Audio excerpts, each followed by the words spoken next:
Hello everyone, welcome back to my channel. आज के video में हम डिस्कस करेंगे पैथोलॉजी वॉल्यूम 1। पैथोलॉजी वॉल्यूम 1 में हम लोग डिस्कस करेंगे unit 1 introduction in one shot. वैसे तो हम लोग डिस्कस कर चुके हैं डिटेल में, पार्ट 1 पार्ट 2 वीडियो अपलोडेड है चैनल पे, और अगर आपको ढूंढने में प्रॉब्लम हो रही है तो आप इजीली प्लेलिस्ट से देख सकते हैं। वन शॉट हम लोग इसलिए डिस्कस कर रहे हैं जिससे हम लोगों का जो भी रिवीजन कंटेंट है या फिर टाइम सेविंग कंटेंट है वो उससे कवर हो जाए। आपके यूनिवर्सिटी एग्जाम के लिए ये वीडियो बहुत ही ज़्यादा हेल्पफुल होगी। सो वीडियो को लाइक कर लीजिए, चैनल को सब्सक्राइब कर लीजिए, वीडियो को लास्ट तक देखें, और आपका कोई भी डाउट हो तो प्लीज़ आप मेंशन करिएगा कमेंट बॉक्स में। वीडियो अच्छी लगे तो प्लीज़ वीडियो को लाइक कर लीजिए। Thank you. Introduction of pathology. तो इंट्रोडक्शन की अगर मैं बात करूँ तो पैथोलॉजी आपके दो ग्रीक वर्ड से मिलकर बना है, that is pathos and लॉजिया। Pathos का मतलब होता है एक्सपीरियंस एंड सफ़र, और लॉजिया का मतलब होता है स्टडी। फिर आपकी आती है डेफिनेशन। डेफिनेशन की अगर मैं बात करूँ पैथोलॉजी की तो क्या है, it is the branch of medical science which, यहाँ पे आपका विच है, गलती से मैंने विद लिख दिया था, which diagnose disease on the basis of laboratory analysis of body fluid and tissue by using the tool of chemistry, clinical microbiology, haematology and molecular pathology is known as pathology. Pathology क्या है? Pathology एक branch है medical science की जिसमें हम लोग disease को diagnose कर पाते हैं। कोई भी डिजीज़ उसको हम लोग इजिली डायग्नोस कर पाते हैं एक बेसिस पे। वो बेसिस क्या है? लेबोरेटरी एनालिसिस का, जिसमें हम लोग एनालाइज करते हैं टिश्यूज़ को, बॉडी के फ्लूइड्स को। जिसमें हम लोग यूज़ करते हैं केमिस्ट्री का, माइक्रोबायोलॉजी क्लिनिकल का, ब्लड का स्टडी का, मोलिकुलर पैथोलॉजी मतलब कि हम लोगों का हर एक सेल और टिश्यू लेवल पे, उसको हम लोग कहते हैं पैथोलॉजी।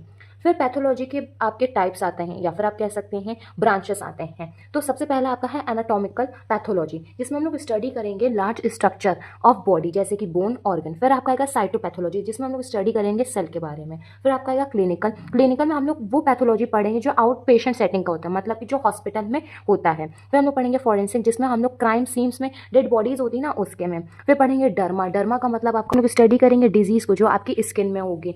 फिर आपका आएगा हेमाटोलॉजिकल पैथोलॉजी, जिसमें हम लोग स्टडी करेंगे ब्लड में। फिर आएगा सर्जिकल, उसमें हम लोग डिस्कस करेंगे वो सेल्स टिश्यूज़ को जो आपके सर्जरी टाइम पे रहेगा।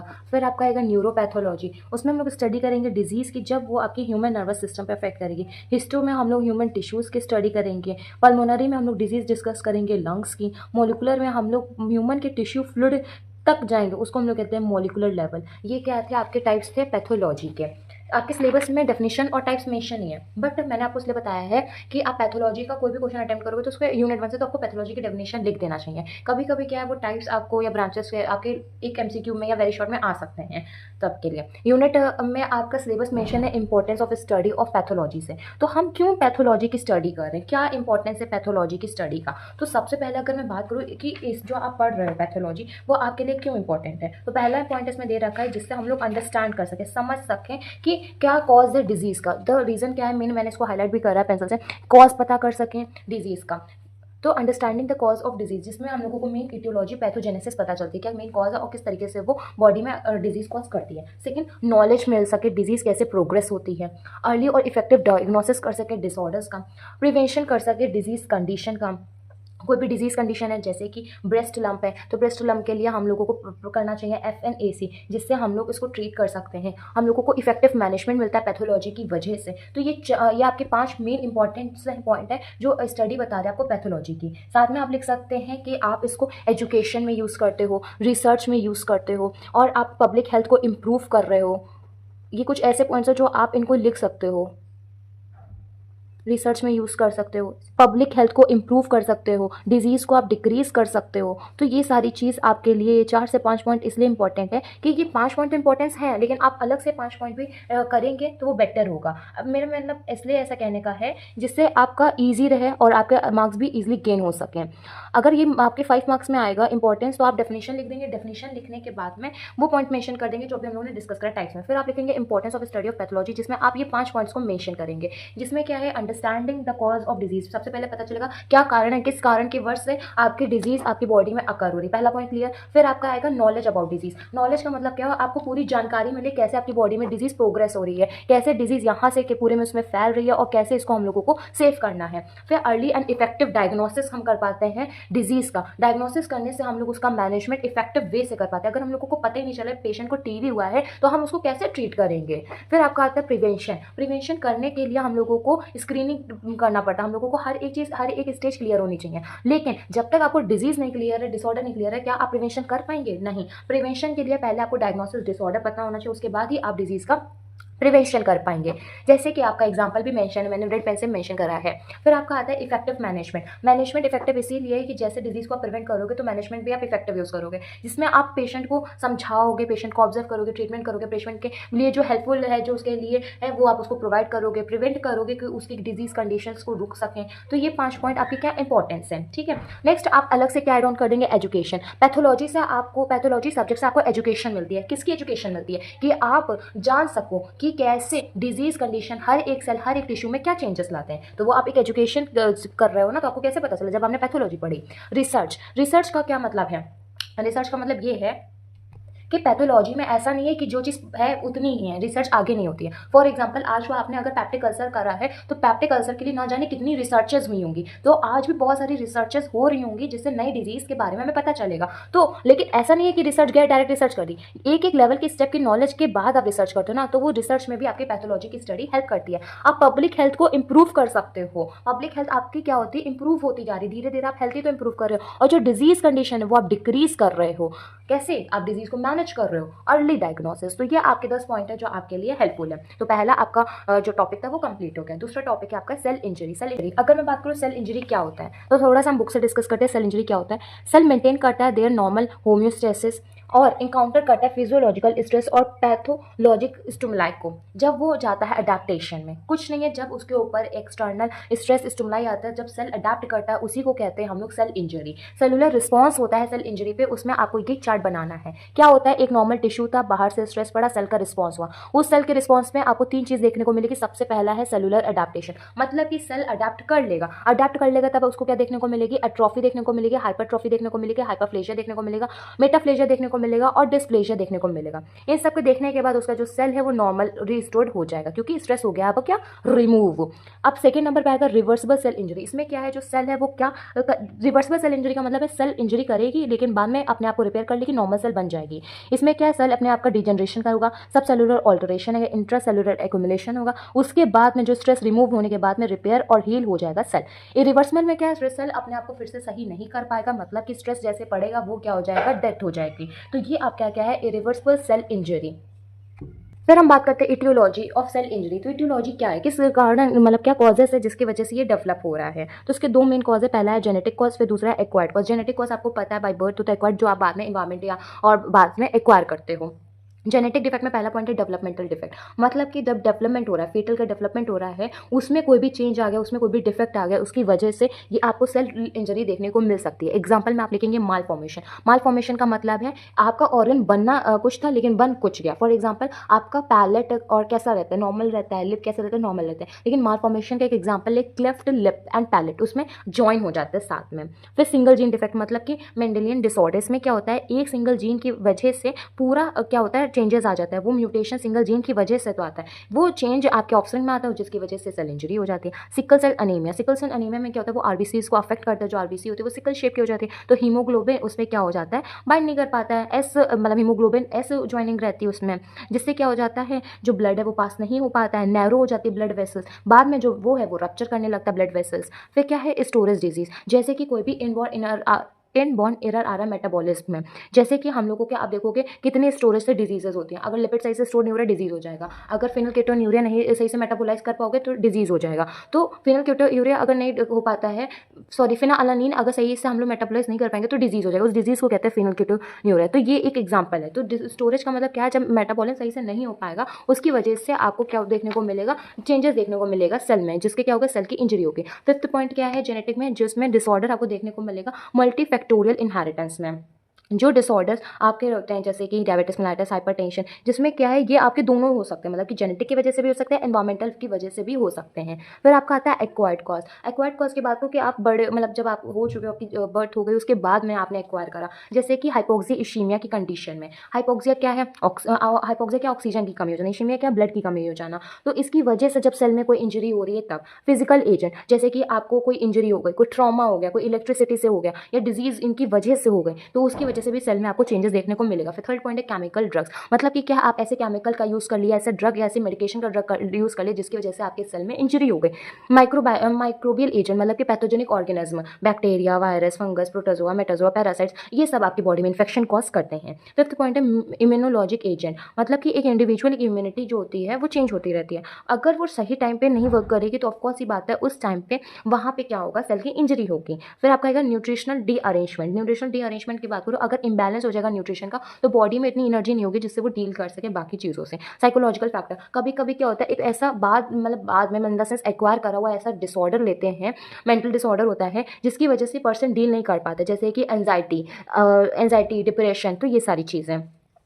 फिर आप बनाओगे पैथोजेनेसिस सेल इंजरी का डायग्राम, जिसमें आपका रिवर्सिबल और इरिवर्सिबल रहेगा। सबसे पहला आपका रहता है माइटोकॉन्ड्रिया। रिवर्सिबल में माइटोकॉन्ड्रिया में आपको स्वेलिंग और अमॉर्फस डेंसिटी देखने को मिलेगा, लेकिन इरिवर्सिबल में आपकी लार्ज डेंसिटी होती है और स्वॉलन होगा वैक्यूल्स के साथ में। मेम्ब्रेन में क्या देखने को मिलेगा, मेम्ब्रेन में सेल की स्वेलिंग होगी और ब्लेब्स देखने को मिलेगा। इसमें माइलिन फाइबर और डिसरप्शन होगा। जो आपके राइबोसोम्स होते हैं स्मूथ और रफ, उसमें क्या होगा, इसमें आपका डिस्पर्स्ड राइबोसोम्स होंगे और स्वेलिंग होगा। इसमें लाइज्ड हो जाएंगे और डिस्पर्स्ड राइबोसोम इसमें भी आपके हो जाएंगे। लाइसोसोम में क्या होगा, लाइसोसोम में ऑटोफेगी होगा, सोलन रप्चर होगा इरिवर्सिबल में। साइटोस्केलेटन में एग्रीगेट इकट्ठा हो जाएंगे आपके, डिसरप्टेड में आपके अलग से रहेंगे। न्यूक्लियस आपका कैसा हो जाएगा, क्लम्प्ड फॉर्म में होगा क्रोमैटिन, और इरिवर्सिबल में आपके जो न्यूक्लियस है वो 3 ले लेंगे, दैट इज फाइक्नोसिस, कैरियोलिसिस एंड कैरियोरेक्सिस। तो ये आप डायग्राम बनाएंगे पैथोजेनेसिस ऑफ सेल इंजरी में।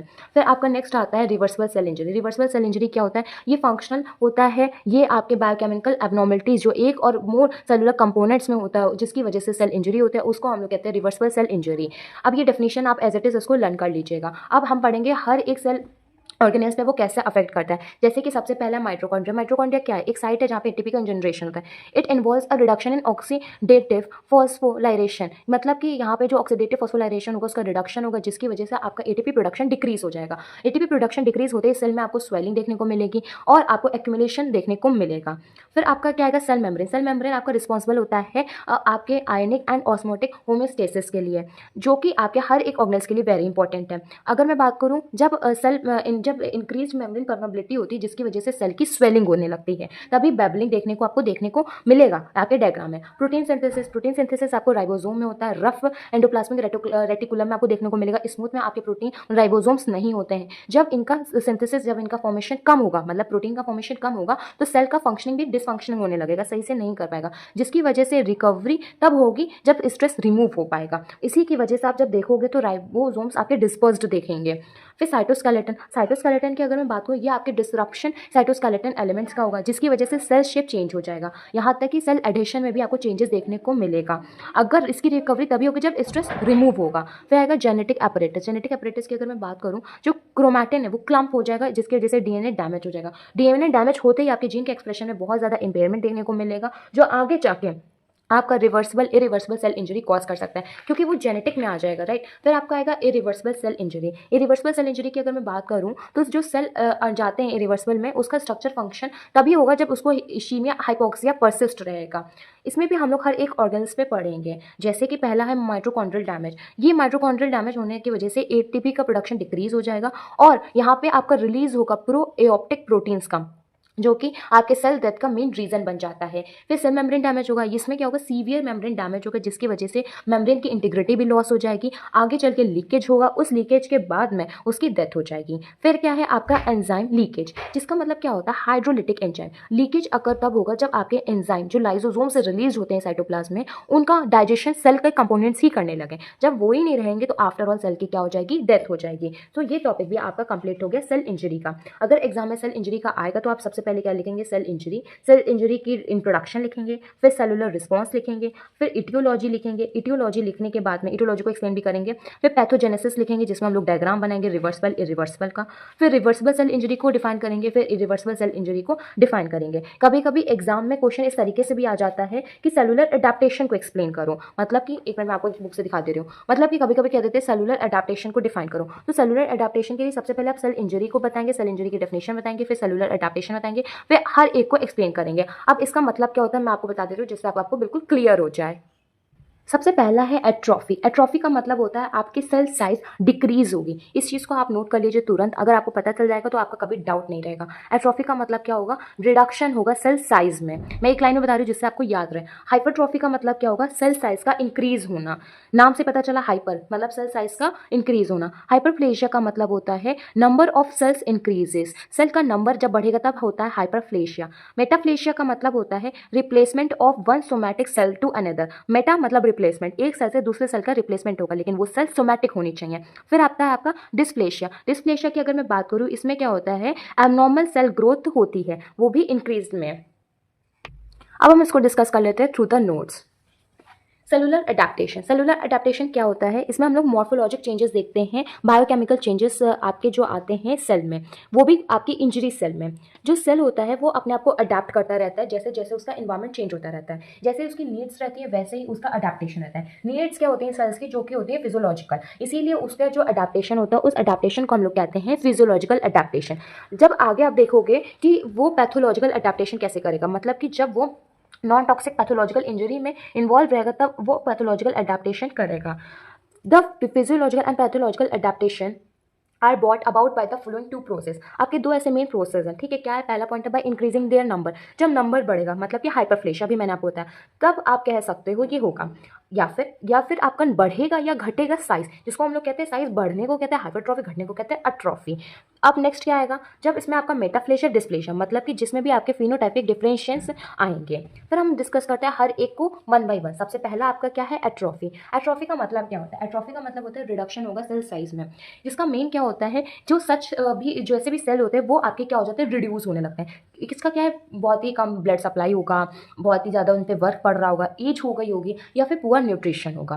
फिर हम इसको डिस्कस करेंगे फिजियोलॉजिक में और पैथोलॉजिक में। फिजियोलॉजिक की अगर मैं बात करूँ, नॉर्मल प्रोसेस होती है एजिंग की, जिसकी वजह से टिश्यू अपना लॉस कर देता है स्टिमुलेशन को। अब एग्जांपल में एट्रोफी ऑफ ब्रेन। पैथोलॉजिक में क्या होता है? स्टारवेशन, मतलब कि जब एनर्जी को ऑब्टेन करना होता है तो वो डिप्लेशन करता है कार्बोहाइड्रेट का। ये कार्बोहाइड्रेट है जो आपके फॉर्म में स्टोर्ड होता है और फैट में, प्रोटीन में, तो उसको क्या करता है? कैटाबॉलिज्म करता है। इश्केमिक स्टेट में क्या होता है? ब्लड सप्लाई जब घट जाती है, आपकी बॉडी में नहीं पहुंच पाता है, फॉर एग्जांपल कंडीशन है आर्टेरियोस्क्लेरोसिस की, उस कंडीशन में आपका जो सेल है वो श्रिंक करके डाई हो जाता है। फिर हम बात करते हैं हमारे डिसयूज एट्रोफी की। ये क्या होता है? प्रोलॉन्ग डिमिनिस्ड फंक्शनल एक्टिविटी होती है एक ऑर्गन की। न्यूरोपैथिक एट्रोफी होती है जिसमें मसल्स डिजनरेट हो जाती है डिसरप्शन के, जब नर्व सप्लाई नहीं हो पाती है। एंडोक्राइन में क्या होता है? इसमें मेटाबॉलिक एक्टिविटी टिश्यू की डिक्रीज हो जाती है। प्रेशर में क्या होता है? जो टिश्यू है वो डिजनरेट हो जाता है बहुत ज़्यादा उसके ऊपर जब प्रेशर पड़ता है। इडियोपैथिक मतलब कि एक अननोन रीजन की वजह से। फिर आपका आता है हाइपरट्रॉफी। हाइपरट्रॉफी में क्या होता है? सेल का साइज इंक्रीज होना। ये तब होता है जब इंक्रीज होता है नंबर ऑफ ऑर्गेनल्स में और अमाउंट में स्ट्रक्चरल प्रोटीन के। As the size of cell increases organ size also increases. For example आपका ऑर्गन है, इस ऑर्गन को ऐसे नहीं बढ़ा, लेकिन एक एक सेल बढ़ेगी तो ऑटोमेटिक ये ऑर्गन भी आपका इंक्रीज हो जाएगा। And increase in functional demand और stimulation by specific hormone result in hypertrophy. तभी आप कह पा रहे हैं कि हाइपरट्रॉफी है। कैसे? फंक्शनल डिमांड उसका बढ़ रहा, उसको बाद से स्टिमुलस आ रहे थे कि भाई बढ़ो बढ़ो बढ़ो, क्योंकि हार्मोन सिक्रीट करो, ज़्यादा काम करना है। फिर सेल ने अपना साइज को इंक्रीज करा वर्क के लिए, जिसकी वजह से उसकी हाइपरट्रॉफी हो गई। फिर आपका है फिजियोलॉजिक एंड पैथोलॉजिक। अगर मैं बात करूँ फिजियोलॉजिक की, तो फिजियोलॉजिक क्या है? फिजियोलॉजिक में आपका एग्जांपल दे रखा है hypertrophy. Hyperplasia is the enlarge size of uterus during pregnancy. Physiologic का मतलब क्या होता है? फंक्शन। जब हमें बॉडी के फंक्शन की जरूरत है तब हम इसको करा सकते हैं। प्रेगनेंसी के टाइम पे आपको ज़्यादा यूट्रस का साइज बड़ा होना चाहिए, तब हम लोग उसके सेल का साइज कैसे इंक्रीज करते हैं? Due to this, that is hypertrophy. Pathologic का मतलब क्या है? जब आपकी कोई भी डिजीज कंडीशन हो जाती है तब आपकी मसल्स पैथोमोलॉजी मतलब डिजीज कंडीशन में हाइपरट्रॉफी कंडीशन को अटेन करती हैं। फिर आपका आता है हाइपरप्लेशिया। हाइपरप्लेशिया का सिंपल मीनिंग क्या होता है? जब सेल का नंबर बढ़ता है। अब सेल का नंबर बढ़ने के लिए अब हम इसमें फिर से फिजियोलॉजिक और पैथोलॉजिक में देखेंगे। फिजियोलॉजिक इस बार दो में डिवाइड कर दे, एक होता है हार्मोनल, एक होता है कंपेंसेटरी। हार्मोनल का मतलब होगा जब प्रोलाइफरेशन होगा ग्लैंडुलर एपिथेलियम का, जिसमें अब हम बात कर रहे हैं फीमेल ब्रेस्ट की। जब प्यूबर्टी टाइम पे आप देखते हो फीमेल ब्रेस्ट कैसे अपना साइज इंक्रीज करता है, और प्रेगनेंसी टाइम पे तो ये क्या है? ड्यू टू हार्मोनल की वजह से सेल का साइज इंक्रीज हो रहा है, सेल का नंबर इंक्रीज हो रहा है। फिर आ रहा है कंपेंसेटरी, मतलब कि कोई भी रिकवरी करनी है उसके लिए मतलब कि आप कोई भी टिश्यू रिमूव हुआ है डिजीज कंडीशन में तो उसको फिर से रिपेयर करने के लिए, हील करने के लिए हम लोगों को सेल का नंबर इंक्रीज करना होता है। इसमें एग्जांपल आपका मेंशन है, ये एग्जांपल आपका मेंशन है, the liver cell start mitotic activity after 12 से 18 hour of partial removal of liver tissue to restore the normal weight of liver. मतलब उसको अपना मेंटेन करना है वेट को, जैसे उसका टिश्यू घटता है तो वो 12 से 18 घंटे में अपने पार्शियल रिमूवल होते ही अपने माइटोटिक एक्टिविटी करता है, जिससे सेल क्या हो जाता है, लीवर का इंक्रीज हो जाता है नंबर में। पैथोलॉजिक में क्या है, ये तब होता है जब हार्मोन ग्रोथ फैक्टर्स क्या करते हैं, स्टिमुलेट करते हैं। जैसे कि हम लोगों को प्रोलाइफरेशन करना होता है एंडोमेट्रियल्स का। एंडोमेट्रियल क्या होती है, लेयर होती है यूट्रस की। फिर आपका आता है मेटाप्लेशिया। मेटाप्लेशिया क्या होता है, मेटाप्लेशिया में अभी हमने आपको बताया कि इसमें रिप्लेसमेंट होता है एक सोमैटिक सेल्स का अदर सोमैटिक सेल्स से। इसमें भी आपको देखने को मिलेगा जब बाहर से एक स्ट्रेसफुल स्टिमुलाई पड़ेगा तभी ये कन्वर्ट होता है। एडवर्स एनवायरनमेंट में बेटर वे की अगर मैं बात करूँ तो उसमें दो टाइप में डिवाइड कर दिया, पहला है एपिथेलियल, फिर मीजलकाइमल। एपिथेलियल में भी आपको देखने को मिलेगा, जैसे कि आप देखेंगे एपिथेलियल में स्क्वैमस को कोलमनार आता है, मीजल में आपका दो आ जाता है, दैट इज ओशियस एंड कार्टिलेजिनस। तो हम बात करते हैं मेटाप्लेजिया की। तो मेटाप्लेजिया क्या है, मेटाप्लेजिया एक रिवर्सिबल चेंज है जिसमें सेल का में क्या आता है, अडेप्टेशन की वजह से चेंजेस आते हैं, जो क्या कर लेता है एक सोमैटिक सेल से दूसरे सोमैटिक सेल में चेंज ला देता है। सबसे पहले एपिथेलियल मेटाप्लेजिया, जो क्या होता है जिसमें मैनिफेस्ट करते हैं पैची और डिफ्यूज मेटाप्लेजिया को, जो चेंज होता है, रिप्लेस्ड होता है, स्ट्रॉन्गर होता है एपिथेलियम लेयर में। एपिथेलियम में आपका दो का डिवाइड हो जाता है, स्क्वैमस का और कोलमनार का। स्क्वैमस की अगर मैं बात करूँ तो इसमें क्रॉनिक इरिटेशन होती है जो आपकी होती है मैकेनिकल, केमिकल, इन्फेक्शियस एजेंट की वजह से। एग्जाम्पल आप मेंशन कर देंगे जैसे कि metaplastic changes in bronchus of chronic smoker, जो बहुत ही ज़्यादा स्मोकिंग करते हैं उनके में आपको ये देखने को मिलेगा। कोलमनार एपिथेलियम, जो कोलमनार होता है उसमें कोलमनार एपिथेलियम में आपको मेटाप्लेजिक चेंजेस मेटाप्लास्टिक चेंजेस आपको देखने को मिलेंगे। ये तब होता है जब क्रोनिक गैस्ट्रिक अल्सर है, तब इंटेस्टाइनल मेटाप्लेशिया होगा। मीजोकाइमल में क्या होगा, ये बहुत ही कम होता है क्योंकि ये आपके ट्रांसफॉर्म्ड हो जाते हैं दूसरे में। इसमें आपके दो आते हैं, पहला है ओशियस, फिर है आपका कार्टिलेजिनस। इसमें बोन तब बनेगी आपकी फाइब्रस, कार्टिलेजिनस और मायोइड टिश्यू में जब आपके आर्टरियल वॉल ओल्ड वॉल में डैमेज हो जाती है। कार्टिलेजियस में क्या है, ये तब अकर होगा जब हीलिंग ऑफ फ्रैक्चर की अनड्यू हो जाएगी, क्यों, मोबिलिटी के दौरान। तो ये है आपका मीजोकाइमल। नेक्स्ट आपका आता है डिस्प्लेशिया। डिस्प्लेशिया क्या होता है, ये एक टर्म होता है जो हम लोग यूज करते हैं डिस्क्राइब करने के डिसऑर्डर को सेलुलर डेवलपमेंट में। इसमें होता क्या है मेनली, अभी हम बता चुके हैं, इसमें एबनॉर्मल सेल ग्रोथ इंक्रीज होने लगता है। It is usually occur along with the metaplasia. Metaplasia hyperplasia के साथ में आपको डिस्प्लेशिया देखने को कंडीशन मिल सकती है। इसको हम लोग एक और नाम से जानते हैं, उसका नाम है एटिपिकल हाइपरप्लेशिया। ये आपके एपिथेलियल सेल्स में होता है। एपिथेलियल सेल्स में आपको देखने को मिलेगा एपिथेलियल डिस्प्लेशिया, जिसकी में सेल का प्रोलाइफरेशन होगा और साइटोलॉजिक मतलब सेल में आपको चेंजेस देखने को मिलेंगे। तो ये आपका था टॉपिक सेलुलर एडेप्टेशन, जो कि आपका कंप्लीट हो गया है। अब हम नेक्स्ट टॉपिक को डिस्कस करते हैं, एपोप्टोसिस। एपोप्टोसिस आपके एग्जाम में कभी कभी अलग से क्वेश्चन पूछा जाता है 2 नंबर में, 5 नंबर में, और कभी सेलुलर एडेप्टेशन जब 10 नंबर में आया तो आप इसको एपोप्टोसिस को इसी में आप ज्वाइन कर दीजिएगा। एपोप्टोसिस क्या है, एपोप्टोसिस आपके ग्रीक वर्ड से आया है जिसका मतलब होता है फॉलिंग ऑफ या ड्रॉप ऑफ, मतलब गिर जाना। ये इसमें क्या होता है, जो सेल है वो कोऑर्डिनेट करता है इंटरनली प्रोग्राम, मतलब कि वो खुद से ही प्रोग्राम कर लेता है कि हमको अब सेल को क्या करना है, डेथ करना है। इसमें मेनली सेल अपने खुद से ही ऐसा प्रोग्राम कर लेता है।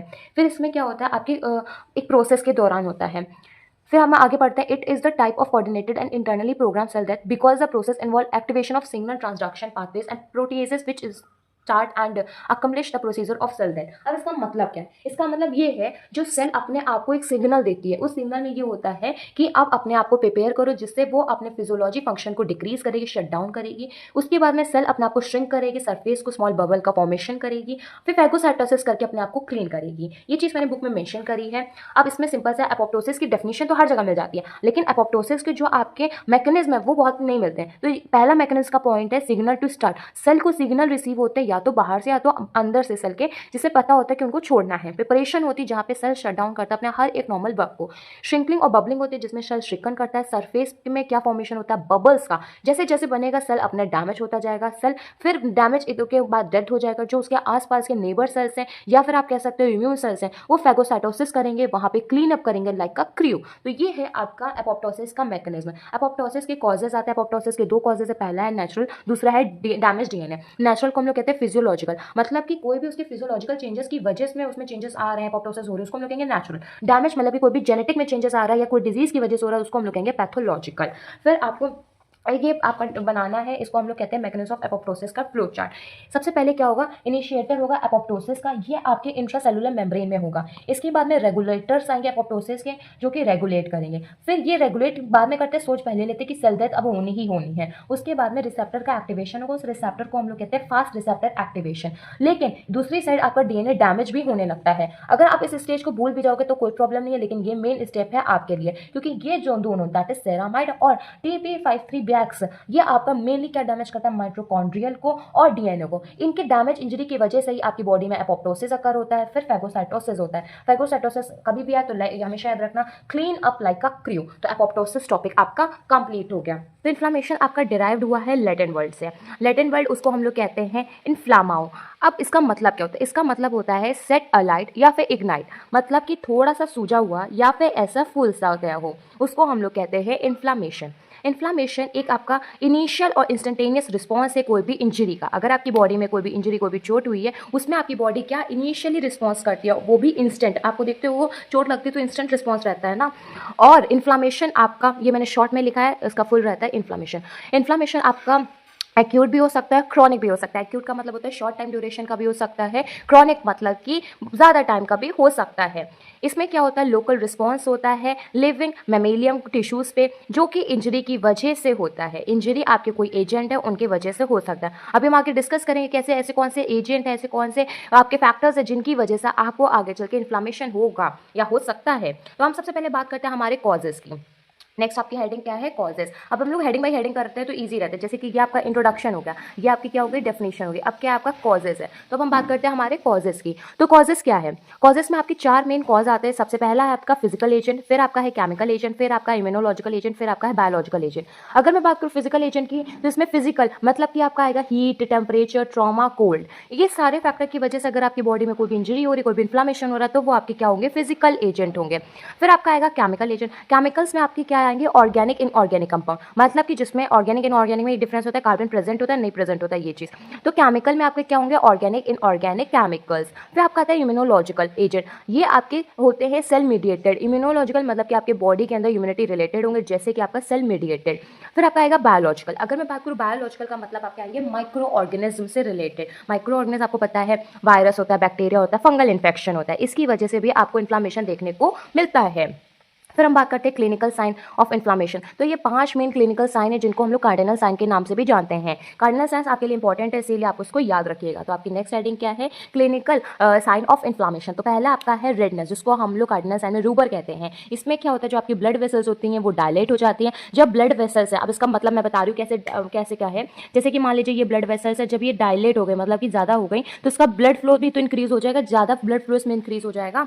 फिर आपका नेक्स्ट आता है ट्यूमर स्वेलिंग। इसमें क्या होता है, आपका जो एक्सुडेट होता है उसका फॉर्मेशन होने लगेगा। एक्सुडेट क्या होता है, एक्सुडेट ट्रांसुडेट का एक टाइप में आता है। फिर आपका केलर मिलेगा, जिसको हम लोग कहते हैं हीट। इसमें क्या होता है, जब आपका टेम्परेचर बॉडी का बढ़ जाता है, जैसे कि आपके ब्लड वेसल्स डायलेट होते हैं, टेम्परेचर बढ़ जाता है, तो आपकी बॉडी जहाँ पे एरिया इन्फ्लामेशन है वहाँ पे आपको हीट भी मिलता है। फिर आपको पेन मिलेगा, कार्डिनल साइन आपका डॉलर होता है। इसमें कंप्रेशन हो जाता है नर्व का, जिसकी वजह से आपको वहाँ पे पेन होगा। क्यों, क्योंकि वहाँ पे आपके केमिकल मीडिएटर्स रिलीज होंगे। Loss of function, for example अगर आपके हाथ में इन्फ्लामेशन हुआ है तो वहाँ पे वो हाथ जो अच्छे से वर्क नहीं कर पाएगा, जिसकी वजह से हमारा क्या आएगा, लॉस ऑफ फंक्शन। फिर हम बात करते हैं हमारे नेक्स्ट, इसी में इन्फ्लामेशन में ये है मीडिएटर्स। अब आपके मीडिएटर्स क्या आते हैं, तो अब नेक्स्ट आप हेडिंग डालोगे मीडिएटर्स। तो मीडिएटर्स क्या है, ये ऐसे फैक्टर्स होते हैं जिनकी वजह से इन्फ्लामेशन आपका होता है। ये मेनली क्या करते हैं, जो आपके वेस्कुलर परमेबिलिटी होता है उसको इंक्रीज कर देते हैं। ये आपके 2 टाइप्स में डिवाइड होते हैं। पहला आपका है सेल डिराइव्ड मीडिएटर। इसमें क्या होता है, जो आपके सेल्स होते हैं उनकी वजह से होगा, जैसे कि आपका है एग्जाम्पल लाइसोसोमल कंपोनेंट। फिर आपका है प्लाज्मा डिराइव्ड मीडिएटर, मतलब कि प्लाज्मा की वजह से जो आपका मीडिएटर बन रहा है, जो प्लाज्मा की वजह से आपकी बॉडी में इन्फ्लामेशन करवाएगा, उसको हम लोग कहेंगे। जैसे कि आपका एग्जांपल है kinase synthesis, clotting synthesis, etcetera. फिर हम बात करते हैं टाइप्स ऑफ इन्फ्लामेशन। अभी हम लोगों ने डिस्कस करा था टाइप्स में इन्फ्लामेशन के 2 होते हैं। तो पहले हम बात करते हैं हमारे सबसे पहले एक्यूट की। तो एक्यूट का मतलब क्या होता है, हर जगह कहीं पे भी आया एक्यूट, तो मतलब कि इसका टाइम पीरियड क्या है, शॉर्ट है। क्रॉनिक का मतलब क्या होता है, एक्यूट का से ज़्यादा होगा क्रॉनिक का। तो जब आपकी बॉडी अर्ली में शो करे, पहले शो करे इन्फ्लामेशन, वो आपका आता है एक्यूट। इसमें आपके इवेंट्स आते हैं, इसमें आपके 2 मेन इवेंट आते हैं। पहला आपका है वेस्कुलर इवेंट, फिर आपका है सेलुलर इवेंट। वेस्कुलर इवेंट को हम लोग कहते हैं अर्ली इवेंट और सेलुलर इवेंट को हम लोग कहते हैं लेट इवेंट। अब हम बात करते हैं हमारे वेस्कुलर इवेंट की। मतलब कि आप क्या चेंज देखोगे वेसल्स में during the inflammation acute process. अब मैं बात करूँ वेस्कुलर इवेंट की तो सबसे ज़्यादा आपको चेंजेस देखने को मिलेगा वेस्कुलर परमेबिलिटी में। मेन अगर आया तो वेस्कुलर इवेंट क्या होता है, तो ये ऑल्टरेशन होता है वेस्कुलर परमेबिलिटी में। इसमें आपको 5 स्टेप्स देखने को मिलेंगे कि कैसे कैसे क्या क्या आपकी बॉडी में अकर होगा। तो सबसे पहले अगर मैं बात करूँ तो आपका जो एंडोथेलियल सेल्स होती है उनमें आपको कॉन्ट्रैक्शन देखने को मिलेगा, जो आपकी सेल्स से बाद में वो रिट्रैक्ट होंगी, वहीं पे आपकी इंजरी होगी। इंजरी होने के बाद में वहाँ पे सेल मीडिएटेड आपके लिकोसाइट्स आएंगे, जिसकी वजह से जो आपका वेसल्स है उसमें न्यूवेस्कुलराइजेशन होगा। इसी की वजह से जो आपका ब्लड फ्लो है वो उसमें आपको चेंजेस देखने को मिलेगा। चेंजेस में आपको क्या देखने को मिलेगा, व्हील हो जाएगा, फ्लेयर हो जाएगा, रेड काइन हो जाएगा। नेक्स्ट आपका है सेलुलर इवेंट। सेलुलर इवेंट क्या है, अगर मैं बात करूँ सेलुलर इवेंट की, ये आपका लॉन्गर टाइम ड्यूरेशन पीरियड का होगा और इसका पॉजिटिव एजेंट एक्यूट इन्फ्लेमेशन का ही तरह रहेगा, बस इसमें ड्यूरेशन क्या हो जाएगी, बढ़ जाएगी। अगर मैं बात करूँ सेलुलर इवेंट के क्या स्टेजेस हैं, तो इसके स्टेजेस भी 2 में डिवाइड कर दिए गए हैं। पहला आपका है माइग्रेशन ऑफ WBC, फिर आपका है फैगोसाइटोसिस। सबसे पहले हम बात करेंगे हमारे सेलुलर इवेंट में माइग्रेशन ऑफ WBC। जहाँ पे भी चेंजेस आएगा वो आपका चेंजेस फॉर्म्ड एलिमेंट ही लाएंगे। फॉर्म्ड एलिमेंट आपके ब्लड में होते हैं, ब्लड के अगर आप कंपोनेंट्स पढ़ेंगे तो उसमें आपको फॉर्म्ड एलिमेंट मिलेंगे। सबसे पहले आपको चेंजेस देखने को मिलेगा सेलुलर इवेंट में। फिर इसी की वजह से रोलिंग और एडहेशन होगा। एडहेशन का मतलब क्या होता है, ऐसे कॉन्ट्रैक्ट करके एड ऑन करके। फिर इमिग्रेशन होगा, फिर कीमोटैक्सिस होगा। सो ये आपके क्या हैं, स्टेजेस हैं। स्टेजेस में भी आपके सब आते हैं, जिसमें आपका माइग्रेशन ऑफ WBC में आपको ये 4 चीज़ें देखने को मिलेंगी। फिर ये होते ही आपका फैगोसाइटोसिस स्टार्ट हो जाता है। अब ये फैगोसाइटोसिस क्या होता है, फैगोसाइटोसिस का मतलब क्या होता है, कोई भी डेड होता है उसको इनगल्फ करके डिग्रेड करके हटाना, जिससे आसपास के सराउंडिंग को कोई भी प्रॉब्लम ना हो। सबसे पहला पॉइंट आता है इसमें, हम लोग रिकॉग्नाइज करेंगे, फिर उस पार्टिकल से अटैच होंगे, अटैच होते ही उसको इनगल्फ करेंगे। कभी आपने सुना जो अमीबा होता है वो कैसे इनगल्फ करता है पार्टिकल को। फॉर एग्जांपल ये पार्टिकल होता है तो जो अमीबा होता है वो इस तरीके से आपका बनाता है फॉल सीडो, उसके बाद में इसको इस तरीके से इनगल्फ कर लेता है। तो इनगल्फ करने का मतलब होता है, जब आप नेक्स्ट टाइम देखोगे जो अमीबा होता है तो उसके अंदर ये पार्टिकल अंदर आ जाता है। कैसे, इसको ये ऐसे करेगा, इसको ऐसे करेगा, ये पार्टिकल अमीबा के अंदर आ जाएगा, इसको हम लोग कहते हैं इनगल्फ। फिर जैसे अंदर जाएगा, ये मैंने ये एग्जाम्पल दिया अमीबा का, बट इसमें अमीबा नहीं होता है, इस चीज़ में कंफ्यूज मत होइएगा। इसमें मेन लिकोसाइट्स जो होते हैं उनका काम होता है, जो कि इनगल्फ कर लेते हैं। आफ्टर दैट डिग्रानुलेशन होता है, जिससे डिग्रेड करते हैं उस पार्टिकल्स को। जितना ज़्यादा डिग्रेड रहेगा उतना सही रहेगा। डिग्रेड में आपका किलिंग ही कहलाता है। फिर आपका आता है सिस्टमिक इफेक्ट ऑफ एक्यूट। तो सिस्टमिक इफेक्ट की अगर मैं बात करूँ तो सबसे पहले आपको फीवर देखने को मिलेगा, लिकोसाइटोसिस होगा, ब्रेकडाउन्स होंगे WBCs के। फिर आपको नेक्स्ट देखने को मिलेगा लिम्फेंगाइटिस, इन्फ्लामेशन देखने को मिलेगा। फिर आपकी बॉडी में शॉक डेवलप हो जाएगा। अभी जो हम लोगों ने डिस्कस करा वो सब आपका एक्यूट इन्फ्लामेशन था। अब हम डिस्कस करेंगे क्रॉनिक इन्फ्लामेशन। क्रॉनिक इन्फ्लामेशन आपका टाइम ड्यूरेशन बढ़ जाता है एज कंपैरिजन टू एक्यूट। उसके बाद में इसमें आपको मेनली सेल्स में इन्फ्लामेशन देखने को मिलेगा। अब हम बात करते हैं हमारे डेफिनेशन की, तो it is a sustained process inflammation as well as simultaneously tissue destruction. Inflammation एक सस्टेन्ड प्रोसेस है, आपको साथ में टिश्यू डिस्ट्रक्शन भी देखने को मिलेगा। क्रॉनिक इन्फ्लामेटरी सेल्स में आपके लिम्फोसाइट्स, प्लाज्मा सेल्स और मैक्रोफेज का रोल रहता है। आगे अगर मैं बात करूँ कॉजेस, किन रीजन के कारण आपका क्रॉनिक इन्फ्लामेशन हो सकता है। अगर मैं बात करूँ कॉजेस की, तो जो आपका परसिस्टेंट इन्फेक्शन है, मतलब कि बायोलॉजिकल एजेंट की वजह से बार बार इन्फेक्शन हो रहा है, जिसकी वजह से एक्यूट क्रोनिक में कन्वर्ट हो जाएगा। Prolonged exposure to non degradable but partially toxic substance, ऐसे सब्सटेंस जो आपकी बॉडी में क्रॉनिक इन्फ्लामेशन कॉज कर सकते हैं। प्रोग्रेशन होगा एक्यूट इन्फ्लामेशन से, मतलब कि आप एक्यूट इन्फ्लामेशन को जब नहीं ठीक कर पाओगे तो वो एक्यूट आगे चल के जाएगा, तो क्रॉनिक में ही। ऑटो इम्यूनिटी, आपकी बॉडी में जो सेल्फ के सेल्स होते हैं उनको रिकॉग्नाइज नहीं कर पाएंगे और उसको ही किल करने लगेंगे, डिग्रेड करने लगेंगे। फिर इसमें भी आपका डिवाइड होता है आगे जाके स्टेजेस में, जैसे कि पहला है नॉन स्पेसिफिक क्रॉनिक इन्फ्लामेशन। इसमें क्या होता है, जो आपका नॉन स्पेसिफिक है वो सेल्स को नहीं पता कर पाएगा, नहीं कैरेक्टराइज कर पाएगा और इसकी वजह से आगे जाके प्रॉब्लम होगी। जैसे कि कोई भी बैक्टीरियल इन्फेक्शन की वजह से आगे जाके हो रहा है, जैसे कि इसमें आपके सेल्स इंक्लूड होंगे मैक्रोफेज में और लिम्फोसाइट में। एग्जाम्पल आप रखेंगे लंग एब्सेस, इसमें आपका बैक्टीरिया रोल रहता है। फिर आपका नेक्स्ट स्टेज आती है जिसको हम लोग कहते हैं ग्रैनुलोमेटस इन्फ्लामेशन, जिसका मतलब होता है स्पेसिफिक इन्फ्लामेशन। इसमें क्या होता है, जो फॉरेन बॉडी होती है वो इसमें वर्क करती है, जैसे कि आपका आएगा गेन सेल्स, फिर आपका आएगा लैंगर्स गेन सेल्स। तो ये आपके होते हैं ग्रैनुलोमेटस इन्फ्लामेशन। इन्फ्लामेशन के आपके सिस्टमिक इफेक्ट क्या होते हैं, अगर मैं बात करूँ सिस्टमिक इफेक्ट की, तो आपको 7 ऐसे सिम्टम्स है जो देखने को मिलेंगे। पहला है फीवर, फिर है endocrine and metabolic response. Endocrine मतलब कि आपके जो ग्लैंड्स उन पे भी फर्क दिखेगा, जो आपका डाइजेशन मेटाबॉलिक प्रोसेस उसमें भी आपको डिफरेंस देखने को मिलेगा। ऑटो इम्यून रिस्पॉन्स होगा, बिहेवियर रिस्पॉन्स होगा, ल्यूकोसाइटोसिस होगा और ल्यूकोपीनिया होगा, फिर वेट लॉस होगा। तो ये कुछ इफेक्ट्स हैं जो आपको क्रॉनिक इन्फ्लामेशन को देखने को मिलेगा। आपका इन्फ्लामेशन टॉपिक कंप्लीट हो गया। इन्फ्लामेशन टॉपिक बड़ा है, इन्फ्लामेशन टॉपिक आपके एग्जाम के लिए इंपॉर्टेंट भी है। जैसे एक एक हेडिंग एक एक स्टेप वाइज बताया, वैसे ही आप ठीक एग्जाम में लिखिएगा इन्फ्लामेशन प्रोसेस को। फिर हम बात करते हैं हमारे सर्कुलेटरी डिस्टर्बेंस, हमारे नेक्स्ट टॉपिक को। तो अगर मैं बात करूँ सर्कुलेटरी डिस्टर्बेंस की, तो पहला आपका आएगा थ्रोम्बोसिस। थ्रोम्बोसिस में क्या होता है, जो आपके ब्लड वेसल्स होती है उनके अंदर क्लॉट का फॉर्मेशन हो जाता है। वो आपकी आर्टरी भी हो सकती है, वो आपकी वेन भी हो सकती है। फिर हम बात करते हैं इटियोलॉजी की, किन कारणवश आपका सर्कुलेटरी डिस्टर्बेंस हो सकता है। तो अगर मैं बात करूँ तो इसमें आपके विर्ट्शॉट ट्रायड आता है, मतलब कि 3 चीज़ होती है जो एक दूसरे पर अफेक्ट करती है। सबसे पहले है venous stasis, abnormal blood flow. जब आपका एबनॉर्मल ब्लड फ्लो होगा उसकी वजह से क्लॉट का फॉर्मेशन हो सकता है। हाइपर कोगुलेबिलिटी, मतलब कि जो लेवल है प्रोथ्रोम्बिन का, फिब्रिनोजन का, वो बढ़ जाएगा। प्लेटलेट काउंट बढ़ जाएगा जिसकी वजह से कोगुलेशन देखने को मिलेगा। कोगुलेशन के आगे जो एंटीथ्रोम्बिन होता है वो कम हो जाएगा जिसकी वजह से वो क्लॉट नहीं हट पा रहा है। फिर आपका आता है एंडोथीलियल इंजरी, जिसमें कोई भी ट्रॉमा हो गया, इन्फेक्शन हो गया माइक्रोऑर्गेनिज्म की वजह से, उसकी वजह से आपको थ्रोम्बोसिस देखने को मिलेगा ब्लड वेसल्स में।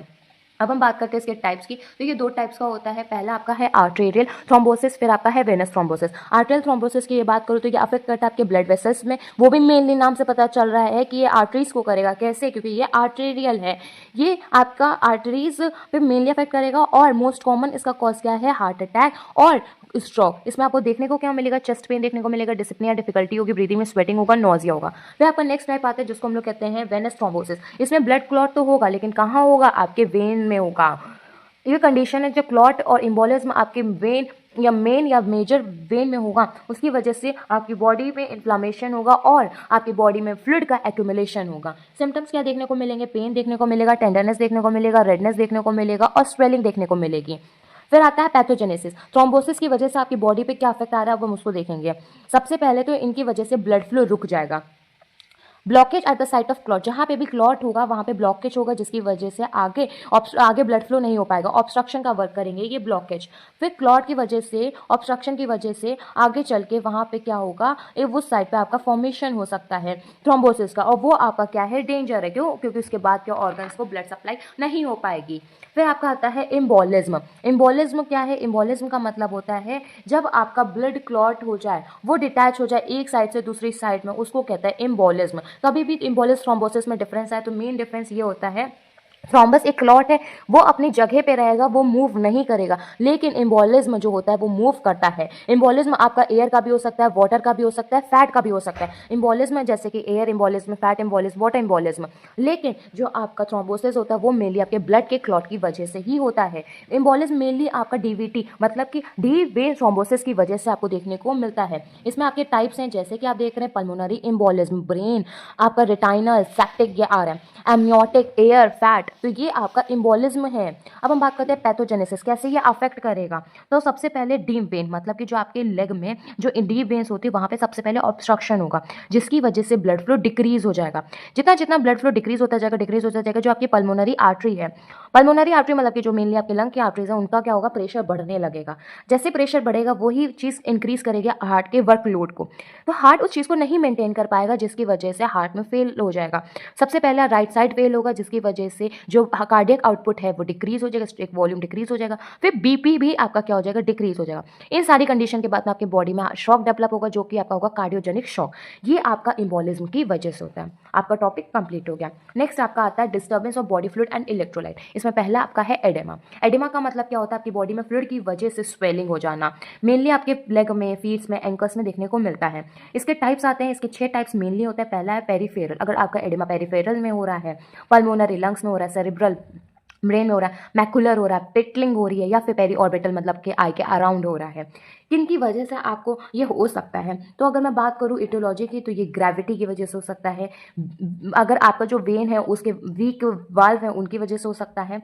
कोई भी मेडिकल कंडीशन है उसकी वजह से हो सकता है, या फिर आपने कोई मेडिकेशन ली उसकी साइड इफेक्ट की वजह से हो सकता है। पुअर न्यूट्रिशन, अगर आपका खान पान नहीं सही उसकी वजह से हो सकता है। प्रेगनेंसी में ज़्यादातर देखने को भी आपको एडेमा मिल जाएगा।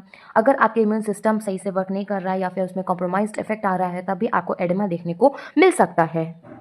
फिर आपका नेक्स्ट आता है पैथोजेनेसिस। पैथोजेनेसिस की अगर मैं बात करूँ तो आपके बुक में बहुत सही दे रखा है, जिसकी वजह से पैथोजेनेसिस मतलब कि कैसे अफेक्ट कर रहा है आपकी बॉडी में, कैसे अकर हो रहा है। तो इसमें मेनली अगर मैं बात करूं तो जो आपका होम्योस्टैटिक मैकेनिज्म है जो रेगुलेट करता है फ्लूइड को आपके बॉडी में, वो आपका किस में अफेक्ट करता है, यही सारे कॉजेज़ की वजह से, जिसकी वजह से आपकी जो ब्लड प्रेशर है, ब्लड वेसल्स में जो आपका प्रेशर है वो इंक्रीज़ हो जाएगा। वो इंक्रीज़ होते ही आपके नियर बाय टिश्यूज़ को अफेक्ट करेगा।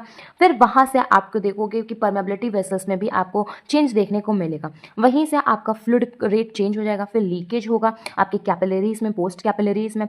वो आगे चल के जो गैप्स हैं सेल वेसल्स में, वहाँ पे आपका एडेमास क्रिएट कर देते हैं। इनकी वजह से साइज इंक्रीज हो जाता है और आपका मेन क्या देखने को मिलेगा, आपका हाइड्रोस्टैटिक प्रेशर बढ़ जाएगा, ऑनकोटिक प्रेशर जो ब्लड वेसल्स में होता है वो घट जाएगा, ऑनकोटिक प्रेशर टिश्यू में बढ़ता है, परमेबिलिटी वेसल्स की आपकी बढ़ जाएगी, लिम्फेटिक ड्रेनेज रुक सा जाएगा और आपके टिश्यूज़ में वाटर का रिटेंशन भी होगा। तो ये आपको पैथोजेनेसिस है जो मेनली आप जानोगे, जिसकी वजह से एडेमा आपकी बॉडी में कर रहा है। साइनम सिम्टम्स की अगर मैं बात करूँ तो आपके में स्वेलिंग होगी, आपको चलने में बहुत ज़्यादा दिक्कत होगी, आपका एकदम से वेट गेन हो जाएगा। एडेमा का मतलब ये स्वेलिंग ऊपर इमेजिन कर लो, जब वो इंसान फूल सा रहा है, बढ़ सा रहा है, मोटापा भी हो रहा है, तो उसके में एडेमा की वजह से वेट गेन होगा। एडेमा अगर आपके लंग्स में होगा तो आपको ब्रीदिंग प्रॉब्लम होगी, डिस्पनिया होगा।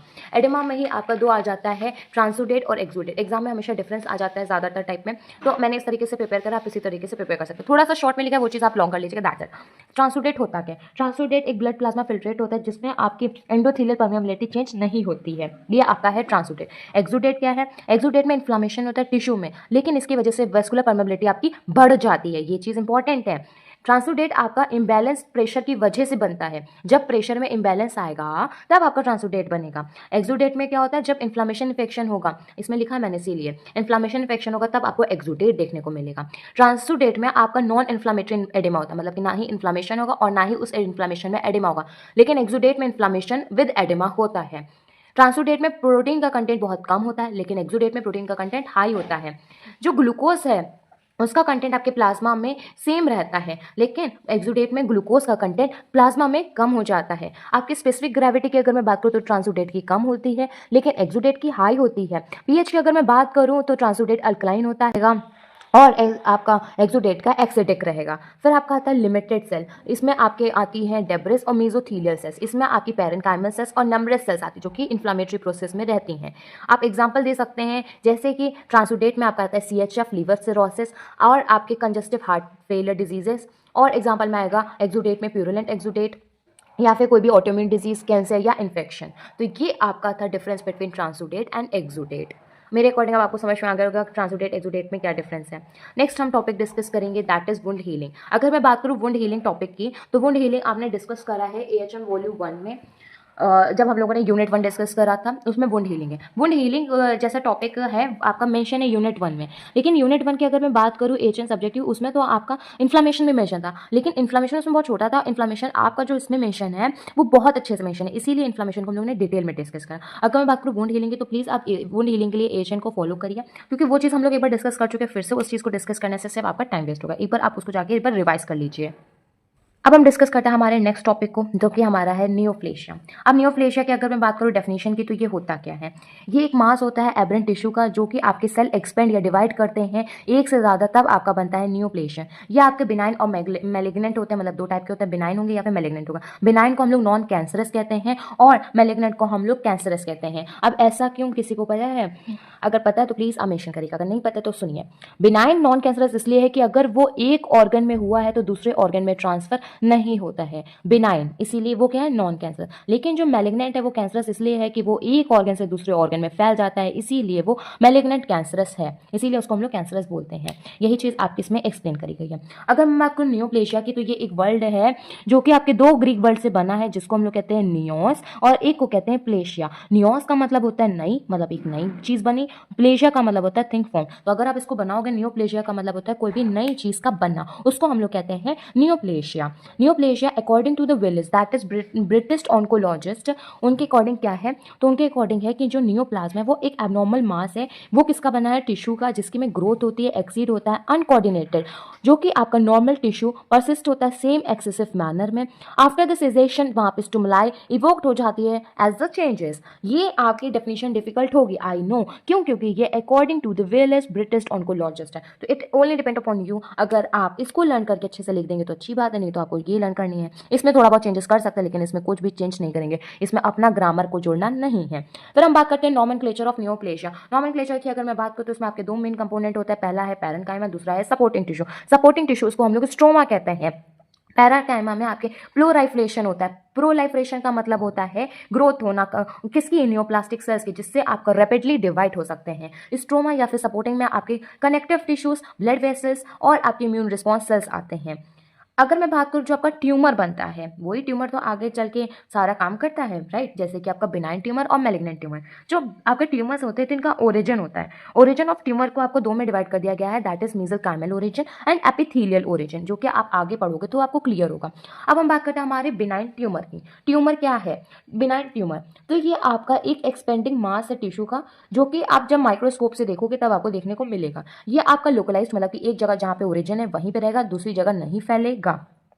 अगर मैं बात करूं ये आपके मेसेंकाइमल ओरिजिन का जो होते हैं उसमें आपको क्या देखने को मिलेगा, तो इसमें आपका एक रूल फॉलो हो रहा है, दैट इज फिब्रोब्लास्टिक। अगर सेल में आपका बिनाइन ट्यूमर होगा तो उसको हम लोग फिब्रोमा कहते हैं, कार्टिलेजिनस में कॉन्ड्रोमा कहते हैं, स्मूथ या स्केलेटल मसल्स में होगा तो उसको हम लोग लियोमायोमा बोलेंगे। तो अब हम बात करते हैं हमारे एपिथेलियल ओरिजिन की। तो एपिथेलियल ओरिजिन की अगर मैं बात करूं तो ये आपका ओरिजिन सेल्स माइक्रोस्कोप आर्किटेक्चर्स में देखने को मिलेगा, माइक्रोस्कोपिक पैटर्न्स में। पहला है एडिनोमा। एडिनोमा की अगर मैं बात करूं तो ये आपके ग्लैंड्स में होता है। ग्लैंड में अगर मैं बात करूं ग्लैंडुलर टिश्यू होगा, लेकिन उसमें पैटर्न आपका नॉन ग्लैंडुलर होगा। इस लाइन को याद रखना, हमेशा ग्लैंडुलर में नॉन ग्लैंडुलर रहेगा और नॉन ग्लैंडुलर में ग्लैंडुलर रहेगा। अगर आपने टिश्यू ग्लैंड का ले लिया तो पैटर्न नॉन ग्लैंडुलर आपको लेना पड़ेगा। Example thyroid adenoma, non glandular tissue में ग्लैंडुलर पैटर्न, मतलब कि renal tubular adenoma.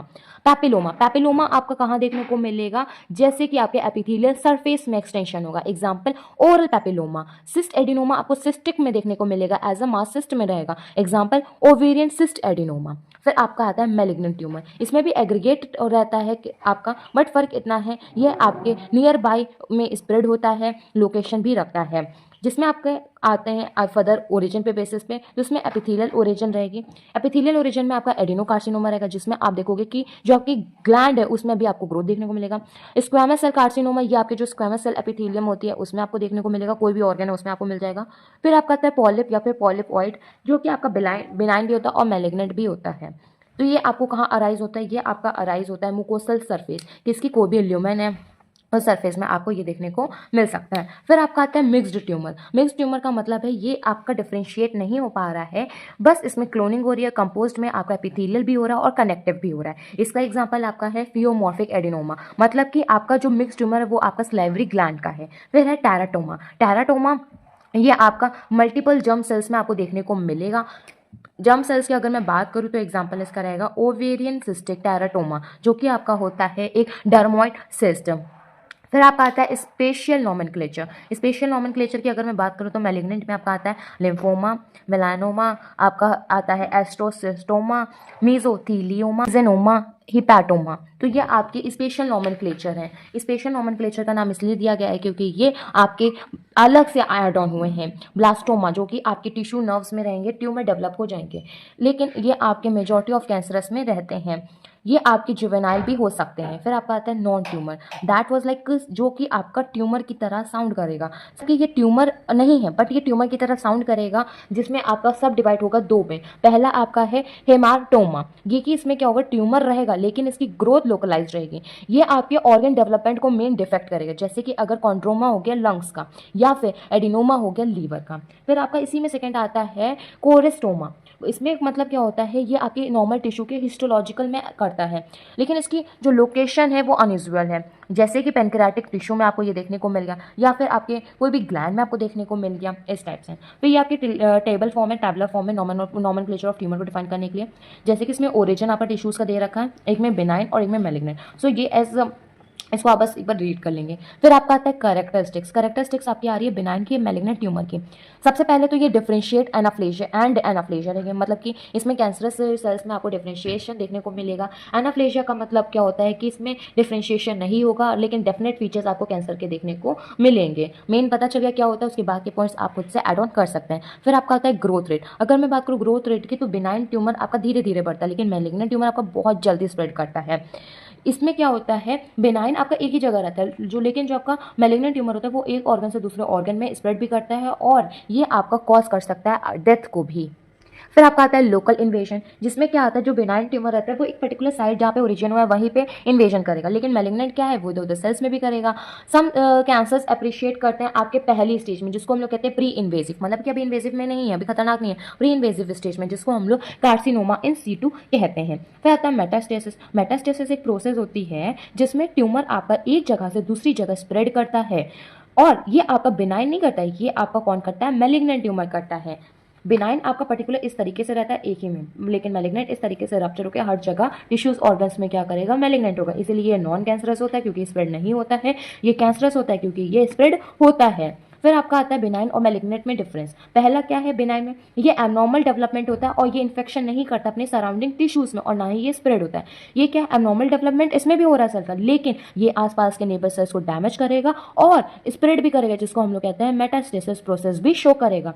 Benign tumour आपका धीरे धीरे ग्रोथ करेगा, स्लो ग्रोथ रहेगी, लेकिन इसकी रैपिड फास्ट ग्रोथ रहेगी। इसमें आपके majority of cells benign tumour के नॉर्मल रहते हैं, लेकिन इसमें न्यूक्लियस बढ़ जाएगा, डार्कर हो जाएगा, और आपको एवरीवे मतलब कि चेंजेस देखने को मिलेगा डीएनए और क्रोमोसोम में। जो आपके सेल्स होते हैं नॉन कार्सिनोजेनिक होंगे, मतलब कि सेल्स मतलब कि आपके स्प्रेड नहीं करेंगे और ना ही आगे जाके इस तरीके से मेटास्टेसिस शो करेंगे। लेकिन मैलिग्नेंट में जो आपके सेल्स आप देख रहे हो, ये जो सेल्स हैं वो कैसे हैं, आपके कार्सिनोजेनिक हैं। ये इसमें बिनाइन में ये आपके कोई किसी भी सराउंडिंग में इंटरफेयर नहीं करेंगे, लेकिन ये इन्फिल्ट्रेशन सराउंडिंग टिश्यूज में करेंगे। ये स्प्रेड नहीं होगा आपकी किसी भी बॉडी में, लेकिन ये स्प्रेड होता है आपके ब्लड स्ट्रीम से हर जगह। आपको सिंपली रिमूव कर सकते हो, और सिंपली रिमूव करने के बाद में बहुत कम चांसेस होता है कि ये फिर से डेवलप हो, लेकिन मैलिग्नेंट को डिफिकल्ट हो जाता है रिमूव करना, क्योंकि वो आपकी पूरी बॉडी में स्प्रेड कर जाता है। तो एक ऑर्गन हटाओगे, दो ऑर्गन हटाओगे, तीन ऑर्गन हटाओगे, चार ऑर्गन, कितनों का ऑर्गन का करोगे। इसमें क्या एक जगह इसी और जगह को हटा दिया हमने। उसके बाद में इसके रिकरिंग फेस कम होता है, लेकिन मैलिग्नेंट में ज़्यादा होता है। हार्मोन्स भी आपके सिक्रेशन होते हैं। इसमें क्या होता है, जो सब्सटेंस होता है वो आपको फटीग या वेट लॉस सिक्रेट कराएगा। सर्जरी एक ऑप्शन होता है बिनाइन में, आप सिर्फ सर्जरी करा लो, बिनाइन ठीक हो जाएगा। मैलिग्नेंट में आपको कीमोथेरेपी की भी जरूरत पड़ती है, रेडिएशन थेरेपी की भी जरूरत पड़ती है, कीमोथेरेपी की जरूरत पड़ती है। तो ये सारे ट्रीटमेंट है जो आपके मैलिग्नेंट में यूज होते हैं। फिर आपका आता है नॉर्मल सेल और कैंसर सेल में डिफरेंस। तो नॉर्मल सेल कैंसर सेल में आप डिफरेंस देख सकते हैं इस तरीके से कि कैसे सेल की एबनॉर्मल ग्रोथ होगी, डिवाइड होगा। सेल के शेप साइज में आप देख रहे हो कैसे चेंजेस देख रहे हो। न्यूक्लियस आपका बढ़ जाएगा और डार्कर शेप का हो जाएगा। एबनॉर्मल ग्रोथ हो जाती है क्रोमोसोम की, और अरेंज भी देख रहे हो किस तरीके से हुआ है, डिसअरेंज मैनर है। जो सेल है उसकी जो बाउंड्रीज है वो नहीं होती है, नॉर्मल पे बाउंड्रीज होती हैं। तो ये 5 मेन आपका डिफरेंस रहता है नॉर्मल सेल और कैंसर सेल में। सेम इस तरीके से आप डायग्राम भी बना सकते हैं। ये आपका डिफरेंस है कैंसर सेल्स में, नॉर्मल सेल में। वैसे तो एग्जाम में नहीं आता है, अगर वेरी शॉर्ट या शॉर्ट में आ रहा है तो इस तरीके से आप टेबल फॉर्म में इसको एक्सप्लेन कर देंगे, 1 पॉइंट को 1 पॉइंट को। फिर आपका आता है कार्सिनोमा इन सीटू। कार्सिनोमा क्या है, मतलब कि कैंसर की ग्रोथ हो रही है उसकी ओरिजिनल लोकेशन पे, उसको हम लोग कहते हैं कार्सिनोमा इन सीटू। इसमें क्या होता है, अभी कैंसर जो है वो मैलिग्नेंट नहीं है, मतलब कि अपने एक नॉर्मल वहाँ पे ग्रोथ हो रहा है, अभी इन्वेसिवली वो स्प्रेड नहीं हो रहा है। इसमें आप डायग्राम देखेंगे कार्सिनोमा इन सीटू और कैंसर का। अगर मैं बात करूँ सिंपली कार्सिनोमा इन सिटू क्या है, इंपॉर्टेंट है, एग्जाम में आ सकता है। पैथोलॉजी में कोई भी कैंसर की अर्ली स्टेज होती है उसको हम लोग कहते हैं कार्सिनोमा इन सिटू। इसमें क्या होता है, एबनॉर्मल सेल ग्रो करेगी लेकिन अभी स्प्रेड नहीं करी, इसलिए मैंने मार्क करा है, अभी ये आपकी क्या है, स्प्रेड नहीं कर रही है, सिर्फ ग्रोथ हो रही है। ये एबनॉर्मल सेल है। इसमें क्या होता है, जो आपकी अपर मोस्ट लेयर या टॉप लेयर होती है टिश्यूज़ की, उसमें आपको डीपर लेयर तक चेंजेस देखने को मिलेगा, फिर वो आपकी स्प्रेड करता है अदर बॉडी पार्ट्स में। इसकी कैरेक्टरिस्टिक्स की अगर मैं बात करूं तो मेन 3 होते हैं। सबसे पहला है लोकेशन। लोकेशन की अगर मैं बात करूं तो ये सेल के लेयर्स में होती है। सेलुलर चेंजेस की अगर मैं बात करूं तो इसमें एबनॉर्मल ग्रोथ पैटर्न आपको देखने को मिलेगा। नो इन्वेजन की बात करूं तो अभी सेल में इनफिल्ट्रेशन नहीं होगा, जिसका मतलब है मेटासाइज अभी नहीं देखने को मिलेगा। कॉमन टाइप की अगर मैं बात करूं तो सर्वाइकल, मतलब कि आपको सर्विक्स में देखने को मिलेगा। डक्टल कार्सिनोमा, मतलब कि मिल्क डक्ट में देखने को मिलेगा। ब्लैडर की लाइनिंग में आपको कार्सिनोमा इन सिटू दिख सकता है। स्किन के जो आउटर मोस्ट लेयर है उसमें आपको कार्सिनोमा इन सिटू देखने को मिल सकता है। मेन डायग्नोसिस क्या है, है, डायग्नोसिस इसकी दो है, एक आपकी है बायोप्सी जिसको हम लोग साइटोलॉजी भी कहते हैं, एक आपका है इमेजिंग टेस्ट जिसमें आपका आता है CT scan, x-ray, MRI. Biopsy में क्या होता है, कोई भी और टिश्यू ऑर्गन में से आप थोड़ा सा पार्ट लेंगे, उसके बाद में आप उसको माइक्रोस्कोप से देखेंगे। ट्रीटमेंट के लिए आप सर्जिकल एक्सीजन करोगे, जिससे क्या होगा, कोई भी पार्ट है जहाँ पे आपका कार्सिनोमा उसको हटा दोगे। टॉपिकल थेरेपीज मतलब स्किन रिलेटेड में आप टॉपिकल थेरेपीज का करोगे। एब्लेटिव थेरेपी में आप लेजर का यूज करोगे जिससे सरफेस लीजन ट्रीट होगा। रेडिएशन थेरेपी करोगे। प्रोग्नोसिस के लिए अगर आपका आएगा तो प्रोग्नोसिस में क्योर है और फॉलो अप है। तो कार्सिनोमा इन सीटू अगर आ रहा है तो इतना आपके लिए सफिशिएंट है। साथ में आप ये डेफिनेशन लिखेंगे जो बताई है, जो आपके डार्क में है, उसके बाद में ये डायग्राम बनाएंगे कार्सिनोमा इन सीटू में। फिर आपका नेक्स्ट और लास्ट टॉपिक आता है, दैट इज शॉक। शॉक आपका अभी एग्जाम में भी आया था। शॉक क्या है? शॉक एक सेलुलर है, सेलुलर और टिश्यू हाइपोक्सिया है जो कि आपको डिक्रीज ऑक्सीजन की वजह से आपकी बॉडी में डेवलप होता है। मतलब कि जब आपकी बॉडी में ऑक्सीजन इनसफिशिएंट अमाउंट में ऑक्सीजन नहीं है, या फिर आप कह सकते हैं डिमांड नहीं पूरी हो पा रही है, उस कंडीशन में हाइपोक्सिया डेवलप होकर सेल्स टिश्यूज में, तब आपकी बॉडी शॉक कंडीशन में चली जाएगी। अब हम बात करते हैं एटियोलॉजी, मतलब कॉजेस किसकी वजह से ये डेवलप हो सकता है। सबसे पहले सीवियर एलर्जिक रिएक्शन, मतलब कि बहुत ही ज़्यादा आपके एलर्जिक रिएक्शंस हुई हैं खतरनाक, जिसकी वजह से शॉक डेवलप हो गया। हैवी ब्लड लॉस, मतलब कि ब्लड का ट्रॉमा हो गया, इंजरी हो गई, जिसकी वजह से ब्लड का लॉस हो गया, जिसके आपका ब्लड वॉल्यूम डिक्रीज हो गया, फिर डेवलप हो गया शॉक। हार्ट फेलियर हो गया जिसकी वजह से कार्डियोजेनिक शॉक डेवलप हो गया। ब्लड इन्फेक्शन हो गया, हाइपोवॉल्यूमिक शॉक हो गया, सेप्टिक शॉक हो गया क्योंकि इन्फेक्शन भी है। डिहाइड्रेशन से वॉल्यूम डिक्रीज हो जाएगा, फिर शॉक हो जाएगा। पॉइजन है, फिर आपका शॉक हो जाएगा। बर्न है, फिर शॉक डेवलप हो जाएगा। बर्न से शॉक कैसे डेवलप होता है आपको पता होगा क्योंकि आपने पढ़ा है, अगर नहीं पढ़ा तो AHN 2 में आप पढ़ेंगे यूनिट बर्न में। फिर आपका आता है टाइप्स। अगर मैं बात करूँ, आपके बुक में 4 टाइप्स मेनली मेंशन है, लेकिन अगर मैं बात करूँ शॉक को आपने पढ़ा तो शॉक आपके मेन आपको 5 टाइप के याद होंगे, that is hypovolaemic shock, cardiogenic shock, neurogenic shock, septic shock, और आपका एक मेन शॉक है दैट इज एनाफाइलेटिक शॉक। अब आपके बुक में ये 4 दे रखे हैं तो आप इस तरीके से कर सकते हैं, नहीं तो वो आपको 4-5 शॉक आपको याद है विद डेफिनेशन, तो आप उनको 5 को मेंशन करके डेफिनेशन लिख देंगे। वो हम लोगों ने डिस्कस करा AHN में विद डिटेल, क्यों? क्योंकि उसकी आपको पैथोलॉजी भी याद होगी, लेकिन आप उसको एज अ पैथोजेनेसिस फॉर्म में लिखेंगे। अगर मैं बात करूँ पैथोफिजियोलॉजी की, तो पैथोफिजियोलॉजी भी आपको लर्न है क्योंकि आपने AHN में पढ़ा है। मैं आपको इसलिए बता रही हूँ क्योंकि आपके एग्जाम में आया था तो इसमें कंफ्यूजन था। तो अगर आपके आएगा शॉक तो आप क्या करोगे, मैं आपको रिपीट कर दे रही हूँ जिससे आप करेंगे। सबसे पहले शॉक की डेफिनेशन जो हम लोगों ने पढ़ी है AHN में, फिर शॉक के टाइप्स जो हम लोगों ने AHN में पढ़े हैं 5, वो उसके मेंशन करने के बाद में आप इटियोलॉजी लिखेंगे हर 5 की, और 5 की आप पैथोफिजियोलॉजी लिखेंगे, लेकिन उसका नाम देंगे पैथोजेनेसिस। तो ये आपका काम कॉमन हो जाएगा 5 में। इतना करने के बाद में आप फिर डालेंगे स्टेजेस हेडिंग को। अब स्टेजेस में आपके 3 मेन स्टेज होती हैं। पहली आपकी इनिशियल नॉन प्रोग्रेसिव फेज है जिसमें आप बनाएंगे ये, जिसमें क्या होता है आपका सबसे पहले एक्यूट हाइपोवॉलेमिया होगा, मतलब कि आपके बॉडी में जो वॉल्यूम है वो कम हो जाएगा, जिसकी वजह से आपका वेनस प्रेशर कम हो जाएगा, आर्टेरियल प्रेशर भी डिक्रीज हो जाएगा। इनके होते ही आपके जो रिसेप्टर्स है वो एक्टिवेट हो जाएंगे, वो आपके स्टिमुलेशन करेंगे, जिसकी वजह से कैटेकोलामाइन का सिक्रीशन होगा, जिसकी वजह से जो वेसल्स है उनका कॉन्स्ट्रिक्शन होगा। फिर आप देखोगे कि कैसे किडनी, स्किन और आपके अदर ऑर्गन्स में डिफरेंस देखने को मिलेगा। मेन क्या है, रिसेप्टर्स आपका मेन वर्क कर रहे हैं, वर्क करने के बाद आपको ये देखने को मिलेगा। तो ये आपकी क्या है, पहली स्टेज है जिसको हम लोग इनिशियल कहते हैं। फिर आपकी सेकंड स्टेज आती है प्रोग्रेसिव, ये आपकी हाइपोक्सिया की वजह से होती है, जिसमें आपके टिश्यूज डैमेज हो जाएंगे। डैमेज होते ही यहाँ पे प्रोडक्शन होगा आपके वैसो डायलेटर का, जिसकी वजह से कार्डियक आउटपुट बढ़ेगा। इन सब की वजह से आप जब देखोगे तो आपके टिश्यू, हाइपोक्सिया और वाइटल ऑर्गन डैमेज हो जाएंगे। लेकिन जब सेल और टिश्यू डैमेज हो रहा है तो एनारोबिक ग्लाइकोसिस होगा, जिसमें आपको लैक्टिक एसिडोसिस देखने को मिलेगा। कैपिलरी में परमेबिलिटी बढ़ जाएगी, फ्लूइड का डिक्रीज होगा, और फिर आपको फिर से हाइपोक्सिया देखने को मिलेगा। फिर आपकी थर्ड फेज या स्टेज आती है जिसको हम लोग कहते हैं इन्वर्सिबल फेज और डिकम्पेंसेट स्टेज। अगर मैं बात करूँ इसमें क्या होगा, तो इसमें आपका सेलुलर टिश्यू जो हो गए वो आपकी सीवियर कंडीशन में आएंगे। हाइपोक्सिया में इश्यमिक सेल डैमेज होगा, मायोकार्डियल इंफ्रैक्शन होगा, और आपको इश्यमिया के साथ में इंटेस्टाइनल फ्लोरा जो आपके गट में प्रेजेंट होता है वो भी आपके सर्कुलेशन में एंटर हो जाएगा। आपकी किडनी को प्रॉब्लम होगी एज एक्यूट ट्यूबुलर नेक्रोसिस से। फिर आपको साइन एंड सिम्टम्स क्या देखने को मिलेगा, मेरे अकॉर्डिंग साइन एंड सिम्टम्स इस तरीके से डिफरेंशिएट मत करिएगा, साइन एंड सिम्टम्स आप कॉमन लिख दीजिएगा। जब आप इसको लिखेंगे, इसको लिखने के बाद आपकी नेक्स्ट हेडिंग रहेगी जिसको हम लोग कहते हैं स्टेजेस। उसको लिखने के बाद में आप क्लिनिकल मैनिफेस्टेशन या साइन एंड सिम्टम हेडिंग डालेंगे और कॉमन लिखेंगे जो आपके 5 में आता है। फिर अगर आपके पास टाइम है तो आप इसका ट्रीटमेंट या मैनेजमेंट हेडिंग डालेंगे, नहीं तो आप साइन एंड सिम्टम तक छोड़ सकते हैं। लेकिन अगर आपका मन है कि हम फेजेस वाइज लिखे साइन एंड सिम्टम, तो वो क्या है, सबसे पहला आपका जो फेज है उसमें आपको क्या होगा, फ्लूइड का लॉस होगा, आपका आर्टेरियल प्रेशर मीन हो जाएगा, इंक्रीज हो जाएगा, renin anti diabetic hormone secretion, vessels का कॉन्स्ट्रिक्शन होगा, ट्रैकीकार्डिया का पीएच घट जाएगा। फिर आपके सेकंड फेज में आपका जो मीन आर्टेरियल प्रेशर है वो 20 mmHg से भी कम हो जाएगा, टिश्यू हाइपोक्सिया में आएगा, ओलिगोरिया होगा मतलब कि यूरिन आउटपुट कम होने लगेगा, वीक और रैपिड पल्स होगी, पीएच घट जाएगा। इरिवर्सिबल में क्या है, आपका एनोरिया होगा, एक्सेसिव ऑर्गन और टिश्यू डैमेज होगा, मल्टीपल ऑर्गन फेलर होगा और पीएच आपका घट जाएगा। तो ये आप इस तरीके से लिख सकते हैं। अगर आप कॉमन लिखेंगे तो आपका अच्छे से हो जाएगा, क्योंकि कॉमन में आपने पढ़ा और क्लिनिकल मैनिफेस्टेशन इजीली आप लिख सकते हैं। सो शॉर्ट टॉपिक आपका कंप्लीट हो गया, आपका यूनिट 1 पैथोलॉजी में कंप्लीट हो गया। इससे रिलेटेड आपका कोई भी डाउट आप कमेंट बॉक्स में मेंशन कर दीजिएगा। अगर वीडियो अच्छी लगी तो प्लीज़ वीडियो को लाइक कर लीजिए, चैनल को सब्सक्राइब कर लीजिए। Thank you.